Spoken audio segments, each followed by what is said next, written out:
I stand in front of you today a woman. Not only am I a woman, but I am an African American. I am an African American woman standing in front of you today with the words wage disparity written behind my back. So before you start to raise your fists and your heart rates, please listen to what I have to say. Women have been fighting for equal rights for hundreds of years, minorities too, and still today, in 2018, we still see an inequality when it comes to job compensation. There are so many reasons for this issue, but I don't have the time or words to explain them all to you today.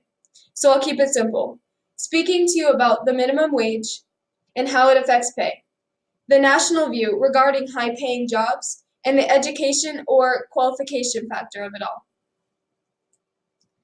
There are many people all around that do not believe that the wage gap exists at all, and others who believe that it exists strictly between male and female. But the truth is, wage disparity is evident between the races too. Here I have compiled a graph that compares women of different ethnicities to the white male. We can see very obviously that when compared to the white man, no woman is of equal or greater value. In a study conducted by the World Economic Forum, Hispanic and African American women are most affected by the wage gap when compared to a white male. I personally have come to the conclusion that the reason why Hispanic women succumb to the largest disparity between white men and women of color's earnings could be attributed to the fact that they suffer both because of their gender and because of their race. Now, the federal government has set a national minimum wage of $7.25. This means that each state must pay their workers this much at the very minimum.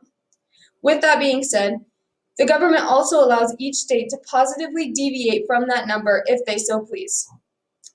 In this map of the United States created by the NWLC, we can see how much a woman would make in each state in comparison to a man in the same exact occupation.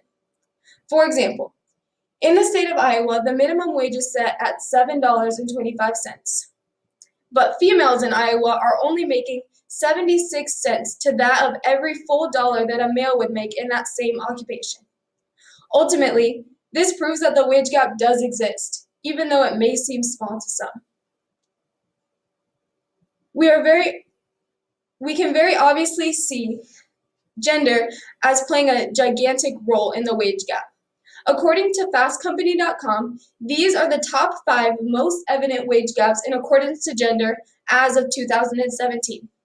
First being that of a personal financial advisor. Females in this occupation are averaging $953 every week, while males in this occupation are averaging $1,714 every week. Approximately 55% that of the male salary corresponds to a 44.4% gender wage gap. More income each week then leads to an even greater margin at the end of each year. The next 4 most evident wage gaps as of 2017 include that of an insurance sales agent, a physician or surgeon, real estate brokers, or jobs and securities. Just as easily as we are able to see discrimination towards women in many occupations, we are also very easily able to see traits of discrimination towards people of color, both male and female. Here I've compiled a list of the top 5 most evident racial wage gaps as of 2017, as stated by the Women's Institute for Women's Policy Research. Highlighted in pink is the lowest earning employee in each of these occupations. We can see very obviously as we look upon this list a trend of the same demographic being highlighted in pink as the lowest earning employee. For example, in the occupation of management or business, both Hispanic men and Hispanic women are considered the lowest earning employee in that specific occupation. But what is the reason for this? It amazes me the ability that people have to see through examples like these the amount of discrimination that our current U.S. business services have placed upon its workers. With that being said, Asian women face the least amount of discrimination as they earn 84% of what a white male would make in the same occupation. But in accordance to the same gender, African American women are only making 82% of what an African American man would make. Similarly, Hispanic women are only making 88% of what a Hispanic man would make in that very same occupation. Now, with most of us being seniors in high school, we know that college is where it really counts. Not only is this where you start your life, but this is where you start your career. We also realize that what we decide to study in college will have the greatest effect on how much money we will make after we graduate in that specific field. According to a study conducted by the World Economic Forum, women earn more than 60% of degrees in 9 of the 10 lowest paying fields of study, while earning only 30% of degrees in 7 of the 10 highest paying fields. This shows us that jobs claiming to be predominantly female are typically lower paying. So some of you might say, well, you get to choose your major, so why choose one that you know is lower paying? But the truth is, even jobs that claim to be predominantly female are still paying their male workers more than their female workers. In fact, in the education field, which has proven to be predominantly female teachers in elementary and middle school are making only 90% of what a male teacher would make at that very same level, even though this occupation has proven to be 84% female dominated.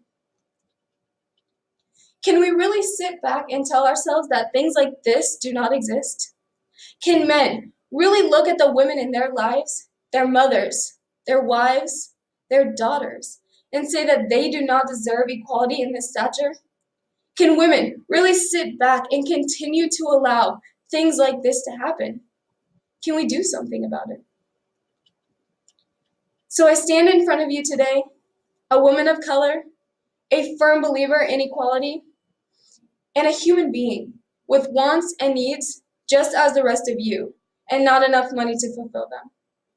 Truly, I hope that you now understand the intensity of this issue, how our government continues to allow things like this to happen to us, how our current U.S. business services have failed us, and how not even our education can guarantee our security and equal pay. So put down your fists and your high-strung egos, because truly I tell you, we are all in this together. Thank you.